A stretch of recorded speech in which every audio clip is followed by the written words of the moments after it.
요한복음 1장 태초에 말씀이 계셨습니다. 그 말씀은 하나님과 함께 계셨고 그 말씀은 하나님이셨습니다. 그분은 태초에 하나님과 함께 계셨습니다. 모든 것이 그분을 통해 지음받았으며 그분 없이 된 것은 아무것도 없었습니다. 그분 안에는 생명이 있었습니다. 그 생명은 사람들의 빛이었습니다. 그 빛이 어둠 속에서 비추고 있지만 어둠은 그 빛을 깨닫지 못했습니다. 하나님께서 보내신 사람이 있었습니다. 그 이름은 요한이었습니다. 요한은 그 빛에 관해 증언하러 온 증인이었는데 이는 그를 통해 모든 사람이 믿게 하려는 것이었습니다. 요한 자신은 그 빛이 아니었습니다. 그는 다만 그 빛에 대해 증언하기 위해 온 것입니다. 참 빛이 있었습니다. 그 빛이 세상에 와서 모든 사람을 비추었습니다. 그분이 세상에 계셨고 그분이 세상을 지으셨지만 세상은 그분을 알아보지 못했습니다. 그분이 자기 땅에 오셨지만 그분의 백성들이 그분을 받아들이지 않았습니다.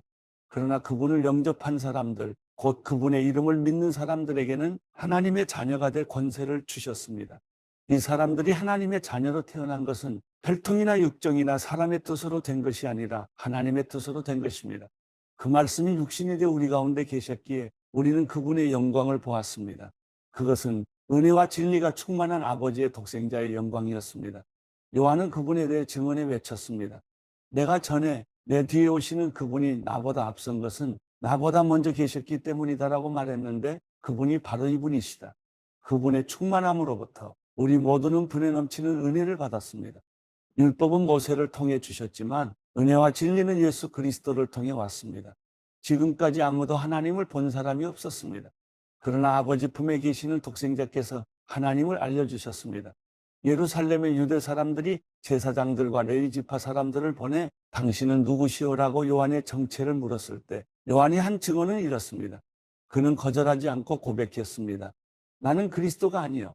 그들이 물었습니다. 그러면 당신은 누구요? 엘리야요. 요한이 대답했습니다. 아니요. 그러면 그 예언자요. 그가 대답했습니다. 아니요.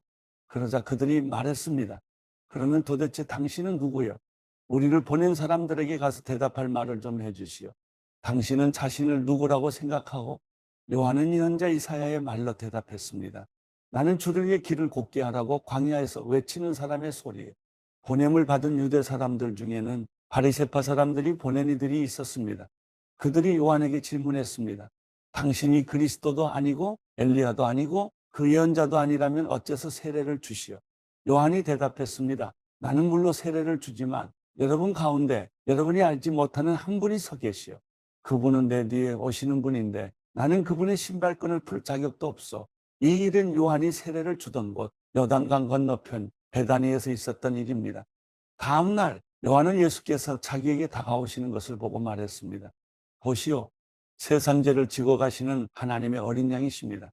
내가 전에 내 뒤에 오시는 분이 나보다 앞선 것은 그분이 나보다 먼저 계셨기 때문이다라고 말했던 분이 바로 이분이십니다. 나도 이분을 알지 못했습니다. 그러나 내가 와서 물로 세례를 주는 까닭은 바로 이분을 이스라엘에게 알리기 위해서입니다. 그리고 요한은 또 이렇게 증언했습니다. 나는 성령이 하늘에서 비둘기같이 내려와 그분 위에 머무는 것을 보았습니다. 나도 이분이 그분인 줄 알지 못했습니다. 그러나 물로 세례를 주라고 나를 보내신 분이 어떤 사람에게 성령이 내려와 머무는 것을 내가 보게 되면 그가 바로 성령으로 세례를 줄 분임을 알라고 일러주셨습니다. 그런데 나는 그것을 보았습니다. 그래서 이분이 하나님의 아들이라고 증언하는 것입니다.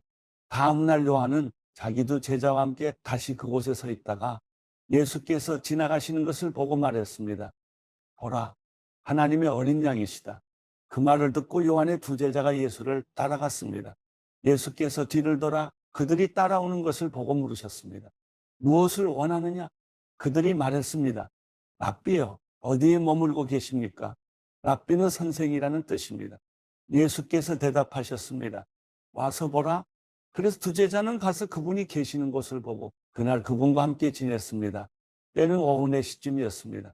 요한의 말을 듣고 예수를 따라간 두 사람 중 한 사람은 시몬 베드로의 동생 안드레였습니다. 안드레는 가장 먼저 자기 형 시몬을 찾아가 말했습니다. 우리가 메시아를 만났다. 메시아는 그리스도라는 뜻입니다. 그리고 그는 시몬을 예수께 데려왔습니다. 예수께서 시몬을 보고 말씀하셨습니다. 너는 요한의 아들 시몬이구나. 이제 너는 게바라고 불릴 것이다. 게바는 베드로라는 뜻입니다. 다음 날 예수께서 갈릴리로 떠나시려다 빌립을 만나 말씀하셨습니다. 나를 따라라. 빌립도 역시 안드레와 베드로처럼 벳세다 마을 출신이었습니다. 빌립은 나다나엘을 찾아가 말했습니다. 모세가 율법에 기록했고 예언자들도 기록했던 그분을 우리가 만났어. 그분은 요셉의 아들 나사렛 예수시요. 나다나엘이 물었습니다. 나사렛에서 무슨 선한 것이 나오겠는가? 빌립이 말했습니다. 와서 보시오. 예수께서 나다나엘이 다가오는 것을 보시고 그에 관해 말씀하셨습니다. 여기 참 이스라엘 사람이 있다. 이 사람에게는 거짓된 것이 없다. 나다나엘이 물었습니다. 어떻게 저를 아십니까? 예수께서 대답하셨습니다. 빌립이 너를 부르기 전 내가 무화과나무 아래 있을 때 내가 보았다. 그러자 나다나엘이 대답했습니다. 랍비여, 당신은 하나님의 아들이시며 이스라엘의 왕이십니다. 예수께서 그에게 말씀하셨습니다. 내가 무화과나무 아래 있던 너를 보았다고 해서 믿느냐? 이제 그보다 더 큰 일도 보게 될 것이다. 그리고 예수께서 덧붙여 말씀하셨습니다. 내가 진실로 진실로 너희에게 말한다. 너희는 하늘이 열리고 하나님의 천사들이 인자 위에서 오르락내리락 하는 것을 보게 될 것이다. 요한복음 2장 3일째 되던 날 갈릴리 가나에서 결혼식이 있었습니다. 예수의 어머니도 그곳에 계셨고 예수와 제자들도 그 결혼식에 초대받았습니다. 그런데 포도주가 다 떨어지자 예수의 어머니는 예수께 와서 포도주가 다 떨어졌구나라고 말해 주었습니다. 예수께서 대답하셨습니다. 어머니, 그것이 나와 당신에게 무슨 관계가 있다고 그러십니까? 아직 내 때가 이르지 않았습니다. 그러나 예수의 어머니는 하인들에게 말했습니다. 무엇이든 그가 시키는 대로 하라. 가까운 곳에 돌 항아리 6개가 놓여 있었습니다. 그것은 유대 사람들의 정결의식에 쓰이는 것으로서 각각 물 2-3메트레테스 들어가는 크기의 항아리였습니다. 예수께서 하인들에게 말씀하셨습니다. 저 항아리들의 물을 채우라. 그래서 그들은 항아리마다 물을 넘치도록 가득 채웠습니다. 그러자 예수께서 그들에게 말씀하셨습니다. 이제 물을 떠서 잔치 책임자에게 갖다 주라. 그들은 그렇게 했습니다. 잔치 책임자는 물이 변해된 포도주를 맛보았습니다. 그는 그 포도주가 어디에서 났는지 알지 못했지만 물을 떠온 하인들은 알고 있었습니다. 잔치 책임자는 신랑을 불렀습니다. 그러고는 이렇게 말했습니다. 누구든지 처음에는 맛 좋은 포도주를 내오다가 손님들이 취하면 덜 좋은 포도주를 내는 법인데 당신은 가장 좋은 포도주를 지금까지 남겨두었군요. 예수께서 이 첫 번째 표적을 갈릴리 가나에서 행해 자기의 영광을 드러내셨습니다. 그러자 예수의 제자들이 그를 믿었습니다. 그 후 예수께서는 어머니와 동생들과 제자들과 함께 가버나움으로 내려가셔서 그곳에서 며칠 동안 머물러 계셨습니다. 유대 사람들이 지키는 유월절이 다가오자 예수께서는 예루살렘으로 올라가셨습니다. 예수께서 성전뜰에서 사람들이 소와 양과 비둘기를 팔고 또 탁자 앞에 앉아 돈을 바꿔주는 것을 보셨습니다. 예수께서는 노끈으로 채찍을 만들어 양과 소들을 모두 성전 밖으로 내쫓고 돈을 바꿔주던 사람들의 동전을 쏟고 탁자를 엎어버리셨습니다. 그리고 비둘기를 팔던 사람들에게 말씀하셨습니다. 이것들을 여기에서 치워버리라. 내 아버지의 집을 장사하는 집으로 만들지 말라. 예수의 제자들은 주의 집을 향한 열정이 나를 삼킬 것이다 라고 기록된 성경 말씀이 생각났습니다. 그때 유대 사람들이 예수께 물었습니다. 당신이 이런 일을 할 수 있다는 것을 증명할 만한 무슨 표적을 우리에게 보여줄 수 있겠소? 예수께서 그들에게 대답하셨습니다. 이 성전을 허물라. 그러면 내가 3일 만에 다시 세우겠다. 그러자 유대 사람들이 대답했습니다. 이 성전을 짓는 데 46년이나 걸렸는데 당신이 그것을 3일 만에 다시 세우겠다는 말이요. 그러나 예수께서 말씀하신 성전은 바로 자기 몸을 가리킨 것이었습니다. 나중에 예수께서 죽은 사람들 가운데서 살아나셨을 때 제자들은 이 말씀을 기억했고 성경과 예수께서 하신 말씀을 믿었습니다. 예수께서 유월절을 맞아 예루살렘에 계시는 동안 많은 사람들이 그분이 행하시는 표적을 보고 그 이름을 믿었습니다. 그러나 예수께서는 모든 사람을 알고 계셨기 때문에 자기 자신을 그들에게 맡기지 않으셨습니다. 또한 예수께서는 사람에 대해 그 누구의 증언도 필요하지 않으셨습니다. 사람의 마음속에 있는 것까지 다 알고 계셨기 때문입니다. 요한복음 3장 바리새파 사람들 중에 니고데모라는 사람이 있었는데 그는 유대공의 지도자였습니다. 그가 밤에 예수를 찾아와 물었습니다. 랍비여, 우리는 당신이 하나님께로부터 오신 선생님인 것을 알고 있습니다. 하나님께서 함께 하시지 않는다면 선생님이 행하신 그런 표적들을 아무도 행할 수 없기 때문입니다.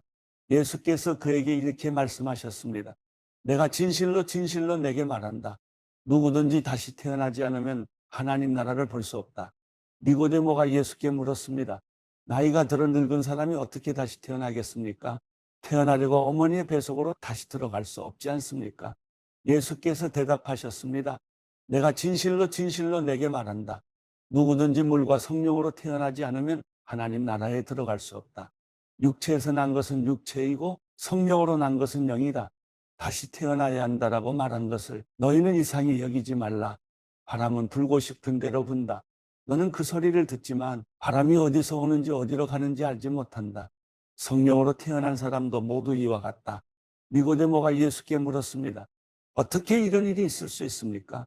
예수께서 말씀하셨습니다. 너는 이스라엘의 선생이면서도 이런 일을 이해하지 못하느냐? 내가 진실로 진실로 내게 말한다. 우리는 아는 것을 말하고 본 것을 증언하는데 너희는 우리 증언을 받아들이지 않고 있다. 내가 땅의 것을 말해도 너희가 믿지 않는데 하물며 하늘의 것을 말하면 어떻게 믿겠느냐? 하늘에서 내려온 사람, 곧 인자 외에는 하늘로 올라간 사람이 없다. 모세가 광야에서 뱀을 들어올린 것 같이 인자도 들려야 한다. 그것은 그를 믿는 사람마다 영생을 얻게 하려는 것이다. 하나님께서 세상을 이처럼 사랑하셔서 독생자를 주셨으니 이는 그를 믿는 사람마다 멸망하지 않고 영생을 얻게 하려는 것이다. 하나님께서 자신의 아들을 세상에 보내신 것은 세상을 심판하시려는 것이 아니라 그 아들을 통해 세상을 구원하시려는 것이다. 아들을 믿는 사람은 심판을 받지 않는다. 그러나 믿지 않는 사람은 이미 심판을 받았다. 하나님의 독생자의 이름을 믿지 않았기 때문이다. 그 심판은 이것인데 곧 빛이 세상에 왔지만 사람들은 자기 행위가 악하기 때문에 빛 대신 어둠을 사랑한 것이다.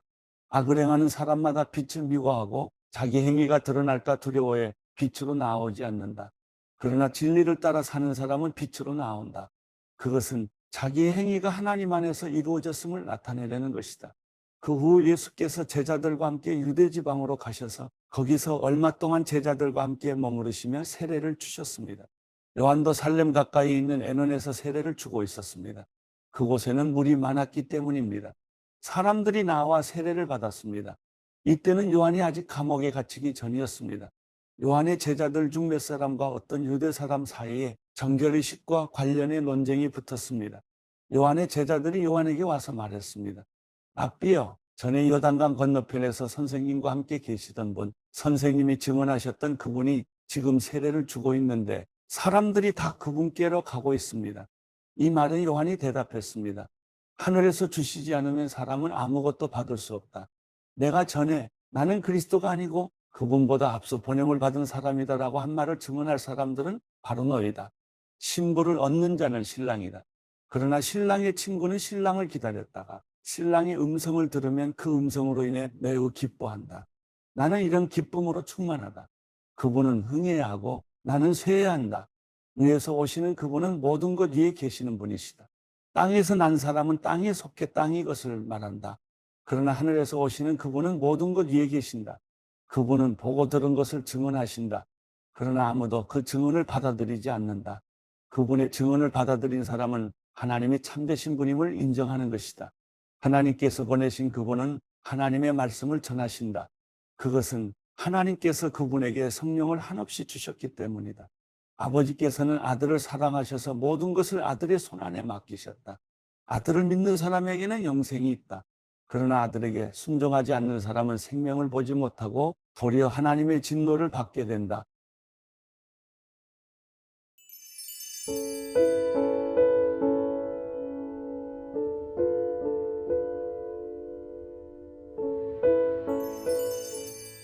시편 146편. 여호와를 찬양하라. 오 내 영혼아, 여호와를 찬양하라. 내가 평생 여호와를 찬양하겠고 내가 존재하는 한 내 하나님을 찬양하겠습니다. 왕들을 의지하지 말고 사람의 자손들을 의지하지 마십시오. 거기에는 도움이 없습니다. 그 숨이 떠나가면 땅으로 돌아가고 바로 그날에 그들의 계획은 사라집니다. 야곱의 하나님을 도움으로 삼고 그 하나님 여호와를 바라는 사람은 복이 있습니다. 하늘과 땅과 바다와 그 안에 있는 모든 것을 지으신 분, 그분은 진리를 영원히 지키십니다. 그분은 억압받는 사람들을 위해 심판해 주시고 배고픈 사람들에게 먹을 것을 주십니다. 여호와는 갇힌 사람들을 풀어주시고 여호와는 눈먼 사람들의 눈을 뜨게 하시며 여호와는 엎드린 사람들을 일으키시고 여호와는 의인들을 사랑하십니다. 여호와는 나그네들을 보호하시며 고아와 과부를 붙들어 주십니다. 그러나 악인들의 길은 좌절시키십니다. 오 시온아, 여호와께서 영원히 다스리시며 내 하나님이 온 세대에 걸쳐 다스리신다. 여호와를 찬양하라.